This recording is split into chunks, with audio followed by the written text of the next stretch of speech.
The title of the message this evening is Where is the Promise of His Coming?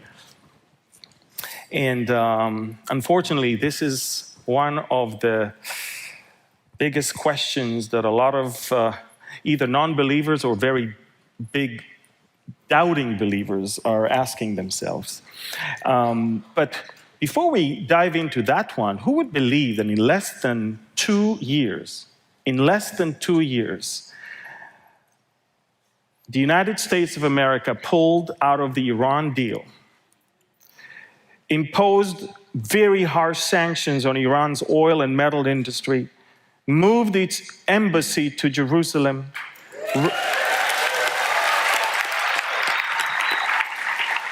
recognized Israel's sovereignty over the Golan Heights, declared the Iranian Revolutionary Guard Corps as a terror organization and the Muslim Brotherhood as a terrorist organization. None of these things could have happened unless God did a miracle to this country with this administration.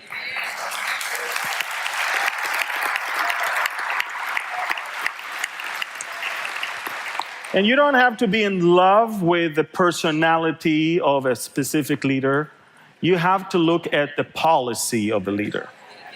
And this is how we need to look at things. And to me, every morning waking up and seeing more and more, having one more thing added to this list, it's amazing. It is beyond amazing. I am amazed. I am grateful. I believe that maybe this is what America today is for, and it's all about, for such a time as this. And I had a chance to share with congressmen from different states last week in D.C., and Steve was there with me. And it was interesting that sometimes your own congressmen are not even aware of the magnitude of the decisions that your administration take and the magnitude of it all around the world. The Trump effect is shaking planet Earth, basically, all around, everywhere from Indonesia all the way across the Middle East to the European side, all the way up to from Mexico and Canada and America. It's quite amazing how God can use a person. And again, it's not that person, it's what he's doing, what he's standing for. And this is amazing, and I'm so amazed. But I must say, however, we have too many people that still doubt. And there are those who will always be the naysayers. 2 Peter chapter 3, verses 3 and 4, knowing this first, that scoffers will come in the last days, walking according to their own lust, and saying, where is the promise of his coming? For since the fathers fell asleep, all things continue as they were from the beginning of creation. In fact, Jude, there's only one chapter, so verses 17 to 19. But you, beloved, remember the words which were spoken before by the apostles of our Lord Jesus Christ, how they told you that there would be mockers in the last time who would walk according to their own ungodly lusts. And these are sensual persons who cause divisions, not having the Spirit. And this is an amazing thing that we're watching. While God is doing his thing in the world, while the fig tree comes back to life, and we are the only generation since the time of Jesus Christ to see Israel back in its land. We are the only generation since the time of Jesus Christ to see Jerusalem back as our capital. We are the only generation since the time of Jesus Christ that we don't have to say we hope for it, we pray for it, but we see the day approaching. We see with our very eyes. And yet, we are even more so today surrounded by those naysayers that will tell you, where is the promise of his coming? There's a promise here. And when is that promise? What is that promise? Who is the one who promised? And why is it? And who is the one who doubts the promise? So these are so many questions that we have. So first of all, we ask ourselves, okay, the scriptures are telling us that it is going to be in the last days. And make no mistake, a lot of people are saying, if I only saw Jesus today, I would have believed. Well, the people who saw Jesus then did not believe. Faith is not about what you see. And you understand that in Hebrews chapter 1, verses 1 and 2, the definition of what the last day is all about is quite clear. The last days began right there at the time of Jesus. The Bible says God, who at various times and in various ways spoke in times past to the fathers by the prophets, has in these last days spoken to us by his Son, whom he has appointed heir of all things, through whom also he made the world. So, through Jesus, when Jesus came, God spoke to the world, and that began the last days. Up until Jesus, the prophets were talking about him, promising about his soon coming. We know that Simeon, that old man, was waiting for the consolation of Israel, was patiently waiting for the coming of the Redeemer. People were longing for it. People were hoping for it. People were praying for it. And then he showed up, and the last days began, because he's now fulfilling everything. And so the last days started.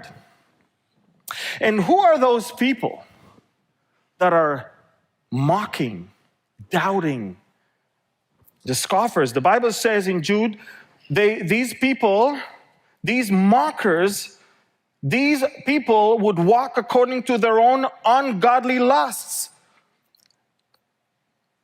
1 Peter 2, 1-3, therefore laying aside all malice and all deceit and hypocrisy, envy, and all evil speaking, as newborn babes, desire the pure milk of the word, that you may grow thereby, if indeed you have tasted that the Lord is gracious. People who never tasted the graciousness of the Lord, they don't even know him probably. They think they do. They don't lay aside the malice. They feed by it. They don't lay aside the deceit. This is their modus operandi. This is the way they operate. They don't even tell you the truth to your face. They're hypocrites. By the way, Hippokrates in the Greek is a mask. I don't know if you know that. In the theater world of those days, the mask that they were using during a show was called Hippokrates. That's why hypocrites are people who are putting on themselves something that they're not. Envy. So much of why they tell you that your hope is not valid, that the promise is not there, it's because they envy. They look at you. They see people with hope. They see people with great expectation. That expectation that brings forth holiness and righteousness. And they look at their life. It's envy, evil speaking. That's why we as newborn babes, we need to desire the pure milk of the word. I'm not even sure how much they find themselves in the word. That we may grow thereby, if indeed we have tasted the Lord is gracious. Proverbs 13:1 says, a wise son heeds his father's instruction, but a scoffer does not listen to rebuke. These people, they're not even willing to listen to a rebuke. They know better. They know everything. And what is it that they mock you for? They're saying, where is the promise of his coming? Where is it? Show it to me. I don't believe it. Interesting. They're doubting the coming of Christ to his people. They're basically saying, look, yeah, he was here. Yeah, he said things. But you have to take things in the right context. Look, ever since our fathers were here and they died, things are the same. Things are the same for them, maybe. For a newborn, spirit-filled believer, things are not the same. They can never be the same. You saw my testimony. If things were the same, I wouldn't be alive today. They doubt the coming of Christ to his people. They doubt the literal promise. They start speaking in a figurative way. Interesting. You know, I'm saying to myself, when you talk about Christ and you deny his resurrection, your whole faith is basically gone. But when you talk about Christ and you don't deny his resurrection, but you deny his coming back to take us, then what's the point of his resurrection?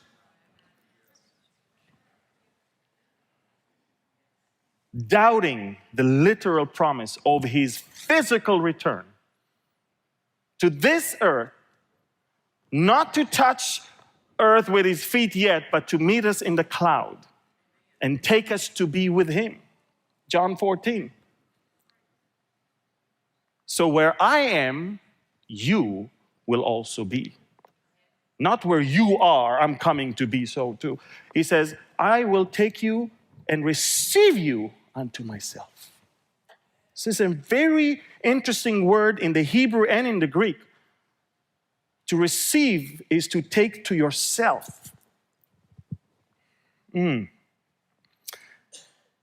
interesting because those people are just telling you, look, the world is the same.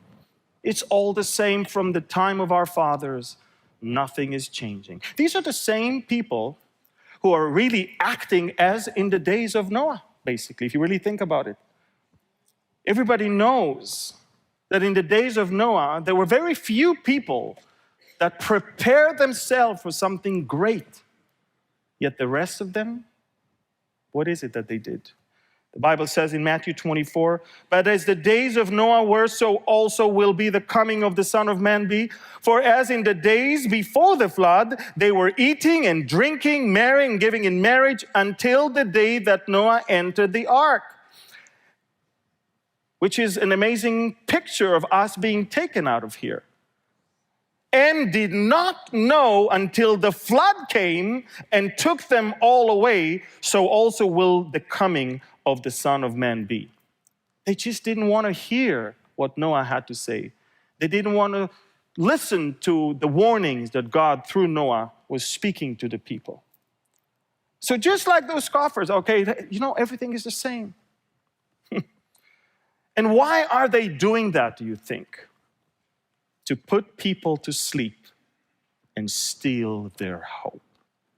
You see, the hope of the coming of Jesus is the most important thing that a believer can hold on to today, and is the number one thing Satan wants to steal from you.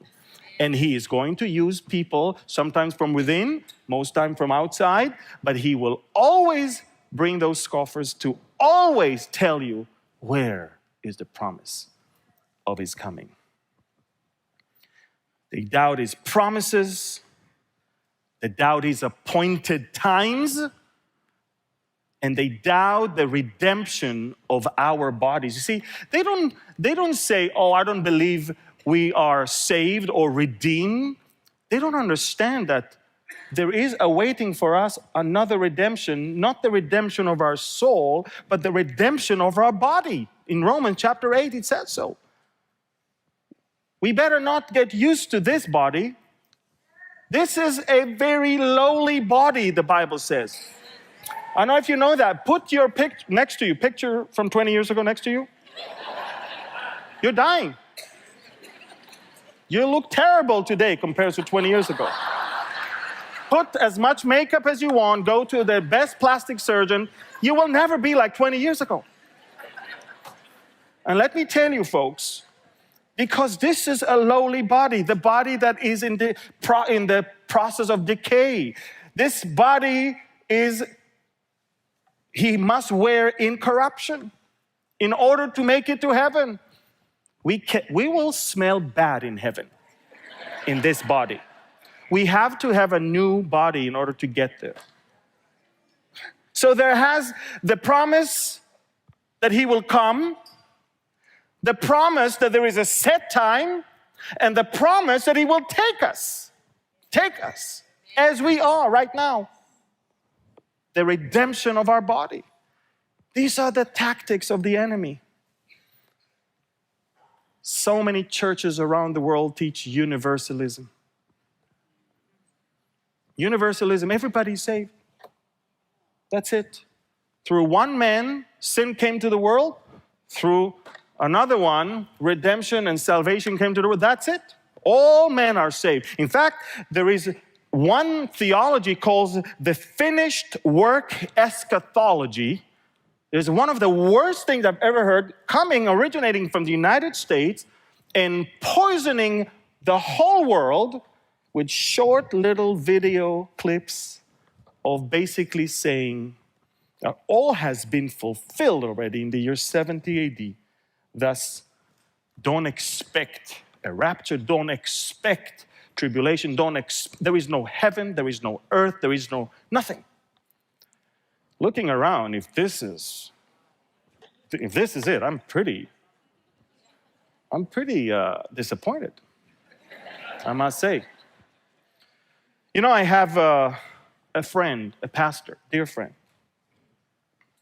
He lives in the Philippines. And one day, I get an email from someone telling me that this friend decided that he believes that all men are saved. And I said, I know this friend. He's a great friend, and why would you say something like that? So I invited that friend to dinner, and I could not believe to what my ears were hearing. He actually gave me 3 personal questions. Actually, some of them are questions, some of them are... He basically said, I no longer have the stress and the burden. I am free at last. I said, what do you mean? He says, I don't have to preach to people that they have to get saved anymore because all people are saved. I don't wake up in the morning with a burden for the lost. He said, Pastor, do you understand what you're telling me right now? You've been leading hundreds of people to Christ. What happened? He said, well, I finally found the truth. I need to go and apologize to all the people I led to Christ. I said, wow. Can we ever live in this world without being burdened by this dying world? How can we? You know, in 2 Corinthians 11, verses 16 to 33, I say again, let no one think me a fool. If otherwise, at least receive me as a fool, that I also may boast a little. What I speak not according to the Lord, but as if were foolishly. In this confidence of boasting, seeing that many boast according to the flesh, I also will boast. For you put up with fools gladly, since you are yourself are wise. For you put up with it if one brings you into bondage, if one devours you, if one takes from you, if one exalts himself, if one strikes you on the face. To our shame I say that we were too weak for that. But in whatever anyone is bold, I speak foolishly, I am bold also. Are they Hebrews? So am I. Are they Israelites? So am I. Are they the seed of Abraham? So am I. Are they ministers of Christ? I speak as a fool. I am more in labors, more abundant, in stripes above measure, in prisons more frequently, in deaths. Once I was stoned, 3 times I was shipwrecked, and night and day I have been in the deep, in journeys often, in perils of waters, in perils of robbers, in perils of my own countrymen, in perils of the Gentiles, in perils in the city, in perils in the wilderness, in perils in the sea, in perils among false brethren, in weariness and toil, in sleeplessness often, in hunger and thirst, in fasting often, even in cold and in nakedness, besides the other things, what come upon me daily? My deep concern for all the churches. Who is weak? Am I not weak? Who is made to stumble? And I do not burn with indignation. If I must boast, I will boast in the things which concern my infirmity. The God and Father of our Lord Jesus Christ, who is blessed forever, knows that I am not lying. In Damascus, the governor under Artius the king was guarding the city of the Damascenes with a garrison and desiring to arrest me.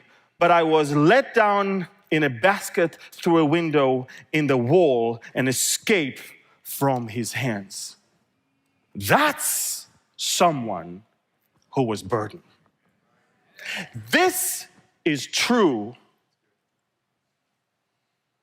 care for the people.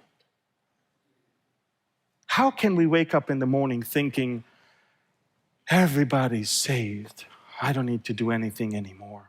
When we look, turn on TV, open a newspaper, watch the news online. Actually, just go around the city. This world is getting crazier and crazier. The ungodliness, the wickedness, the cruelty, everything is intensifying by the minute. And you're going to tell me that there is no burden in the heart of the believer for the lost? You doubt the literal promise? It's very interesting because he asked me also, Amir, don't teach on the rapture. He said, there is no rapture. Of course, there is no rapture. You think this is it? You doubt the literal promise of Jesus to his disciples to come and take them. Well, I want to tell you something. I consider that the suffering of this present time are not worthy to be compared with the glory which I shall be revealed in us. For the earnest expectation of the creation eagerly waits for the revealing of the sons of God. For the creation was subjected to futility, not willing, but because of him who subjected in hope, because the creation itself also will be delivered from the bondage of corruption into the glorious liberty of the children of God. For we know that the whole creation groans and labors with birth pangs together until now. Not only that, but within ourselves eagerly waiting for the adoption, the redemption of our body. For we were saved in this hope, but hope that is seen is not hope. For why does one still hope for what he sees? But if we hope for what we do not see, we eagerly wait for it with perseverance. Paul is writing these words to a church he's never been to. He never visited Rome even one single time before he wrote this letter. He's writing the letter to the Romans. This is the longest epistle Paul ever wrote to any church ever. And he wrote it with the knowledge that there is no situational matters he needs to deal with. Tell this one not to do this one and tell that one not to say this one. He doesn't know anyone there. The entire book of Romans is pure doctrine. And the doctrine of the hope that we must have, of the fact that we must wait with perseverance, of the fact that is coming a day where not only the souls, not only the spirit, our body is going to be redeemed out of this world. 1 Thessalonians 4, I do not want you to be ignorant, brethren, concerning those who have fallen asleep, lest you sorrow as others who have no hope. He says, guys, even if some of our brothers and sisters died, if they are believers, thank you, Lord. Because you don't have that lifestyle of having no hope like so many, he said, for if we believe that Jesus died and rose again, even so God will bring with him those who sleep in Jesus. For this we say to you by the word of the Lord. When Paul says, for this we say to you by the word of the Lord, Paul basically says, okay, I'm telling you exactly what God is speaking. Okay, it's not my opinion, it's not my theology. Look what God says. He says this. He says that we who are alive and remain until the coming of the Lord will by no means precede those who are asleep. For the Lord himself will descend from heaven with a shout, with a voice of an archangel, and with a trumpet of God, and the dead in Christ will rise first. Then we who are alive and remain shall be caught up together with them in the clouds to meet the Lord in the air. And thus we shall always be with the Lord. Therefore, he said, comfort one another with these words.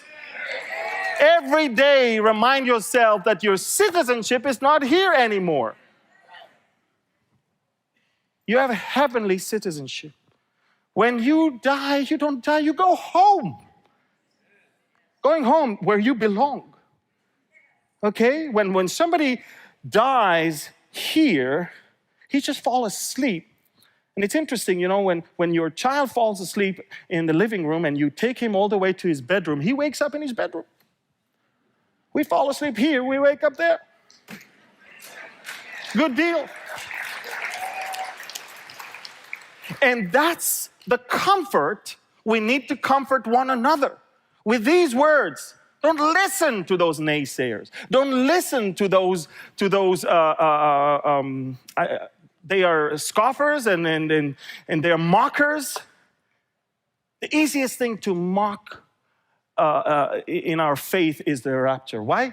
Because it sounds really out of this world. I mean, think about it. We're gone. But hey, was the parting of the Red Sea not something else? Why is the rapture your only problem? I mean, wasn't Jesus taken in the cloud? What about Elijah with all that amazing drama? I mean, what about the Jordan River rolling all the way back and piling water all the way to the sky as a pillar, letting almost 1.5 million Israelites crossing at the same time? How come you have a problem with the rapture of the church and you can accept all the other things? Isn't God the God of miracles? Yes. I mean, you want God to just be an ordinary God, and just the world to be an ordinary world, and things as they've always been. This is like putting you to sleep. It's amazing. John 14, let not your heart be troubled. You believe in God, believe also in me. In my Father's house are many mansions. If it were not so, I would have told you. And I go to prepare a place for you. Jesus said, look, I need to go first. I need to prepare a place for you. Okay? So stay here. I'm going to send the Holy Spirit. He'll comfort you. He'll guide you. He'll be with you. Okay? I'm not leaving you as orphans. Don't worry. But, he said, if I go and prepare a place for you, I will come again and receive you where? To myself, that where I am. Where is Jesus now? At the right hand of the Father. So where I am, there you may also be. And where I go, you know, and the way you know. And then Thomas says, show us the way. He says, I am the way. I am the truth. I am the life. No one comes to the Father but through me. There's an amazing promise that we have here. And the third thing that pastors told me in that dinner that I almost choked to death during that dinner is, your messages cause people to fear and doubt their salvation. I spoke to so many people that called me after you teach, they're afraid. Wow, I didn't know that. I looked at the mirror. Do I look that scary? I mean, think about it. It's only sin that causes us to hide from fear. I mean, I'm thinking about the Garden of Eden, Genesis 3. So when the woman saw that the tree was good for food, that it was pleasant to the eyes and the tree desirable to make one wise, she took of its fruit and ate, and she also gave to her husband with her, and he ate. And then the eyes of both of them were opened, that they knew that they were naked, and they sewed fig leaves together and made themselves coverings. And they heard the sound of the Lord God walking in the garden in the cool of the day, and Adam and his wife hid themselves from the presence of the Lord God among the trees of the garden. And the Lord God called to Adam and said to him, "Where are you?" So he said, "I heard your voice in the garden, and I was afraid because I was naked and I hid myself." First sin, a result of rebellion, brought forth shame and fear, and therefore hiding. So when you preach the word of God and someone suddenly is afraid, many times it's because there is something wrong with his life. And there is fear. Now, make no mistake, by the way, walking with God gives us confidence. You know, the Bible says in Isaiah 32, the work of righteousness will be peace, and the effect of righteousness, quietness and assurance forever. And if that's not enough, in 2 Timothy 1:7, for God has not given us a spirit of fear, but of power and of love and of a sound mind. So we clearly can see that if all that, when you preach about the soon return of Jesus, and somebody's afraid that Jesus is coming soon, there's only one reason he's afraid. He's not ready.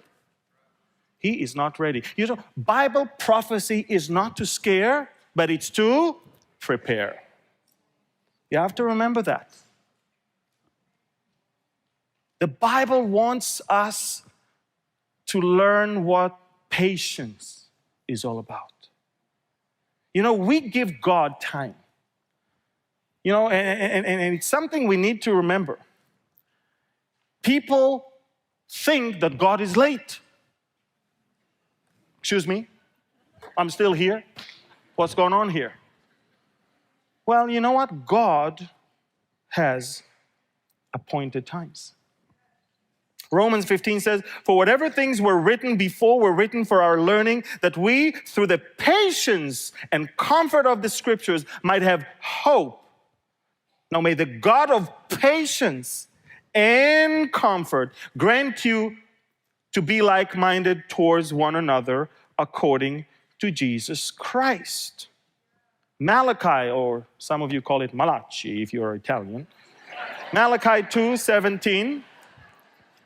You have wearied the Lord with your words, yet you say, in what way have we wearied him?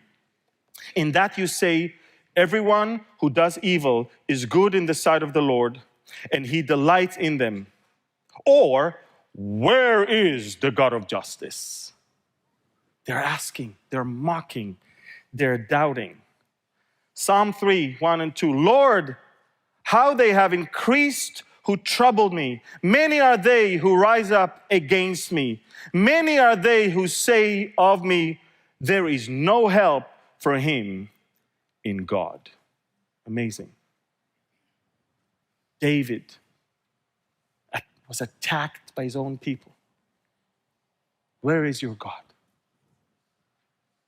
Where is his salvation? Hebrews 9:28, so Christ was offered once to bear the sins of many. To those who eagerly wait for him, he will appear a second time. To those who eagerly wait for him. Appear, not return, appear. It's different. He will appear.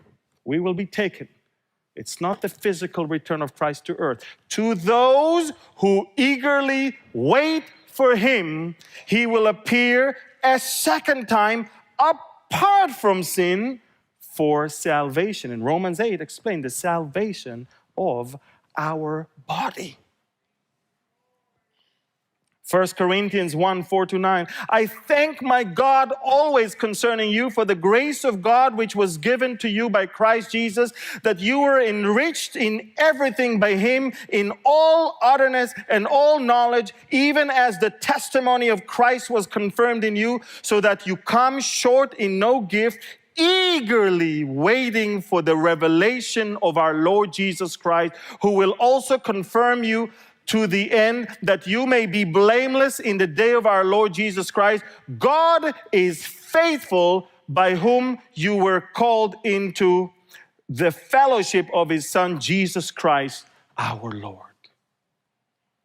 Romans 8, 18-22, for I consider that the suffering of this present time are not worthy to be compared with the glory which shall be revealed in us.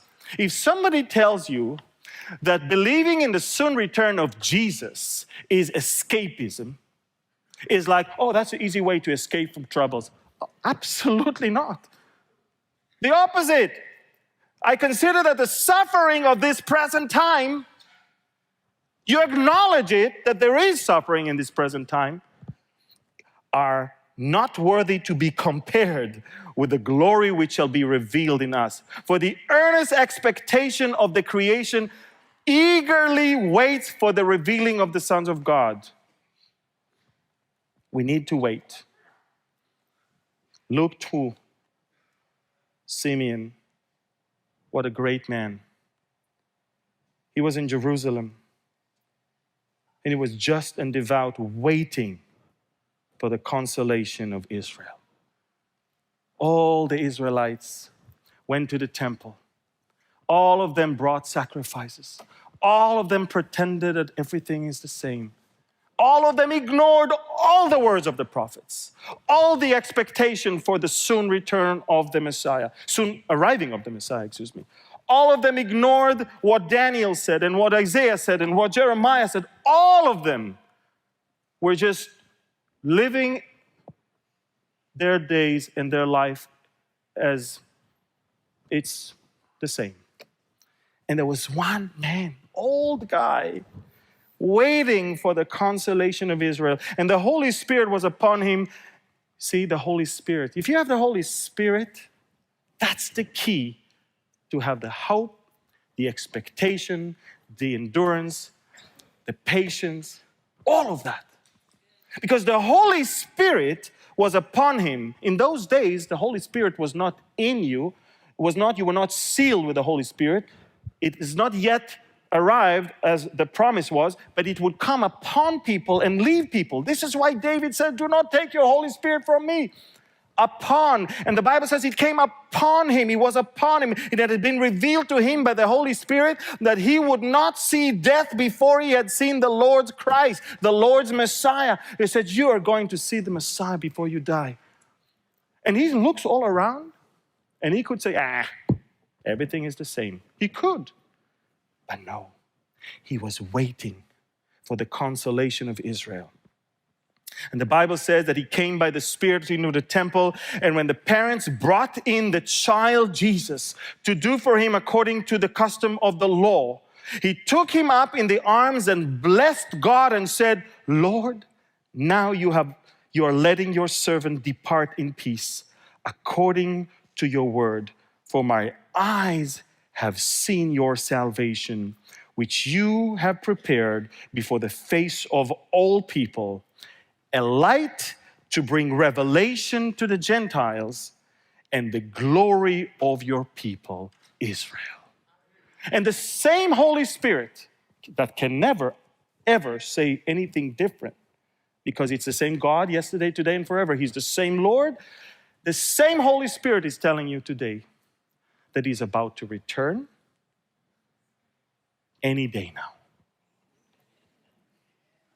Galatians 4, but when the fullness of the time had come, God sent forth his Son, born of a woman, born under the law, to redeem those who were under the law, that we might receive the adoptions as sons. You see, when the fullness of the time had come, God has an appointed time. He's not working by our own schedule. He's asking us to be patient and to be ready. And let him do the rest. And the last thing he wants you to do is to mock and to be scoffers and to say, where is the promise of his coming? Because he is about to send, just as when the fullness of the time had come, then he sent forth his son, born of a woman. When the fullness of the times will come, he's going to send him back. It's amazing how God works. You know, I'm thinking about Daniel, the prophet. Daniel was so happy because Daniel knew the times. He knew the seasons. Daniel counted days, months, years. He knew that the prophecy that was written and spoken by Jeremiah the prophet is about to be fully filled. He knew that 70 years since the time they were kicked out of Jerusalem are about to come to an end. He was full of expectations. He was full of hope. And then the angel comes and says, hey, Daniel, I want to tell you something. I don't know what it is, but God really likes you. And I want to tell you something, Daniel. From the beginning of your prayer, from the moment you open your mouth, the decree was already given to me to come and tell you this thing. In other words, God decided, and the archangel Gabriel had to fly very fast and come and tell Daniel something. That's the time. And then he says to Daniel, listen, Daniel, I want to tell you something. Whatever you know about Jeremiah, 70 years, it's nice. It's good. But I'm about to reveal to you something even greater. So take your pen, take the scroll, and write it down. Because God has appointed times. And when the time comes, he's acting. Now, he's not telling us sometimes the day or the hour. In certain times, by the way, he does tell us days. He tells us that there are 7 years of tribulation. He tells us there is 1,260 days in the first half and 1,260 days in the other half. He tells us exactly how many months, how many years, how many days. We know all of those things. But he also says, regarding my coming to take you, no one knows the day and the hour because I want you to be ready at all time. Sounds familiar, this whole fullness of the time? Romans 11, which is going to be the topic of our next message. For I do not desire, brethren, that you should be ignorant of this mystery, lest you should be wise in your opinion, that blindness in part has happened to Israel until the fullness of the Gentiles has come in. There is a set time. We're going to talk about it, if you're still here. Revelation 5, verses 1 to 10. And I saw in the right hand of him who sat on the throne a scroll written inside and on the back, sealed with 7 seals. Then I saw, you see, John was brought up to heaven. After he spoke to the church, about the church, now chapter 4, the Lord calls him up and says, I want you to see what's going on there. And then I saw a strong angel proclaiming with a loud voice, who is worthy to open the scroll and to loose its seals? And no one in heaven or on the earth or under the earth was able to open the scrolls or to look at it. So I wept much. John wept. The whole plan of God is based on that scroll that somebody has to open. The hope. And he's weeping. I wept much because no one was found worthy to open and read the scroll and to look at it. But one of the elders said to me, do not weep. Behold, the Lion of the tribe of Judah, the Root of David, has prevailed to open the scroll and to loose its 7 seals. And I looked, and behold, in the midst of the throne and of the 4 living creatures, and in the midst of the elders, stood a lamb, as though it had been slain, having 7 horns and 7 eyes, which are the 7 spirits of God sent unto it into all the earth. And then he came and took the scroll out of the right hand of him who sat on the throne. Worthy is the Lamb. Now when he had taken the scroll, the 4 living creatures and the 24 elders fell down before the Lamb, each having a harp and golden bowls full of incense, which are the prayers of the saints. And they sang a new song, saying, you are worthy to take the scroll and to open its seals, for you were slain and have redeemed us to God by your blood out of every tribe and tongue and people and nation, and have made us kings and priests to our God, and we shall reign on the earth. There is a great promise that we will be in heaven, groomed to come back and reign with him on the earth. And you want to tell me that I should weep and cry that there is no one worthy to open the seal? John wept because he didn't understand what's going on here. I thought that I'm coming to heaven and everything is already set. Everything is set. But John, we're not working according to your schedule. There is one that is worthy. And he is going to open the scroll and end loose its 7 seals when the time comes. Because he has already won. He has already been victorious. He is the one who prevailed. He has prevailed. And he will. He will open the scroll. He will loose its 7 seals. There will be a great tribulation. There will be great catastrophe. Those things are given to us in the book of Revelation all the way almost to chapter 19. We see all of that. But we are meant to be up there. We're meant to be groomed to become the kings and priests. So we shall reign on the earth. Indeed, the Lion of the tribe of Judah, the Root of David, has prevailed to open the scroll and to loose its 7 seals.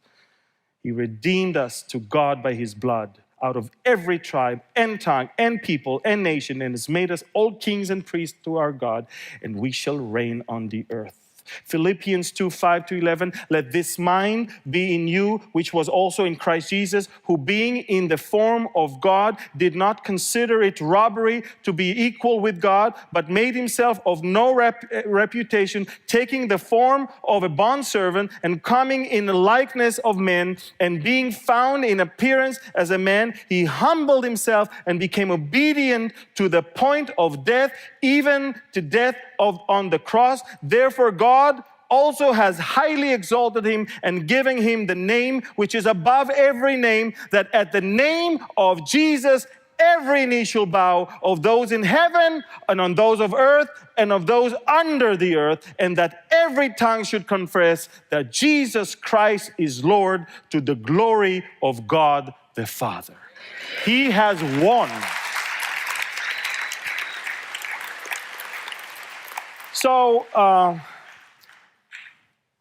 the hope is that he's coming back. And I will end up with his words, not mine. He who testifies to these things says, surely I am coming quickly. Amen? Amen. Even so, come Lord Jesus. Hallelujah.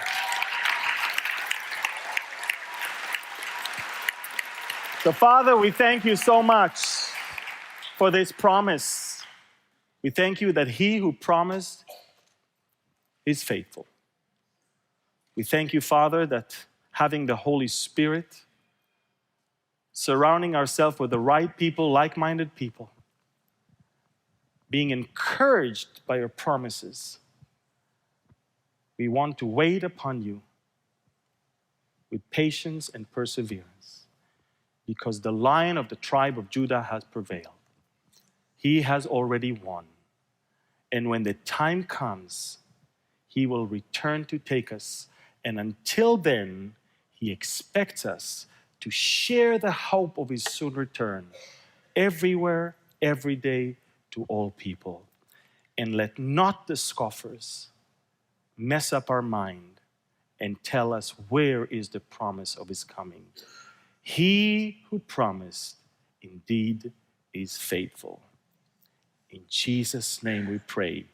Amen. Amen.